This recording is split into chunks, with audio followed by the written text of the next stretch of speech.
আসসালামু আলাইকুম। আশা করি সবাই ভালো আছেন। আমাদের এই ভিডিওতে আপনাদের স্বাগতম। একসময় এক গরিব লোক ছিল। তার কাছে কিছুই ছিল না, না টাকা, না খাবার। কিন্তু তার একটা জিনিস ছিল, আল্লাহর উপর অটল বিশ্বাস।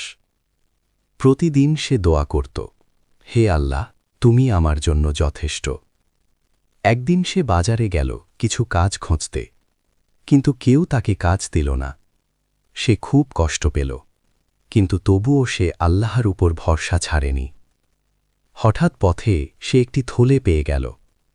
থলেটা খুলে সে দেখল ভিতরে অনেক স্বর্ণমুদ্রা। সে অবাক হয়ে গেল। সে ভাবল, আমি কি এটা রেখে দেব? কিন্তু তার অন্তর তাকে বলল, এটা আমার না, এটা ফিরিয়ে দিতে হবে। সে থলেটা মালিককে ফিরিয়ে দিল। মালিক খুব খুশি হয়ে তাকে জিজ্ঞেস করল, তুমি কেন এটা ফিরিয়ে দিলে? সে বলল, আমি আল্লাহর উপর ভরসা করি, তিনি আমার জন্য ভালো কিছুই রাখবেন।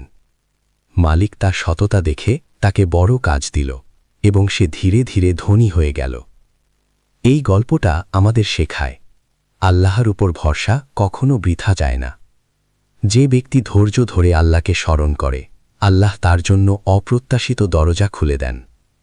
তাই জীবনের যে কোনো কষ্টে হতাশ হয়ো না, আল্লাহ সব সময় তোমার সাথে আছেন। ভিডিওটি ভালো লাগলে অবশ্যই লাইক দিন, কমেন্ট করুন এবং আপনার বন্ধুদের সাথে শেয়ার করুন। আর এ ধরনের আরও ইসলামিক ভিডিও পেতে চ্যানেলটি সাবস্ক্রাইব করে পাশে থাকা বেল আইকনটি অন করে রাখুন। আল্লাহ আমাদের 5 ওয়াক্ত নামাজ পড়ার তৌফিক দান করুন এবং তার দেখানো সঠিক পথে চলার তৌফিক দান করুন। আমিন। জাযাকাল্লাহু খাইরান।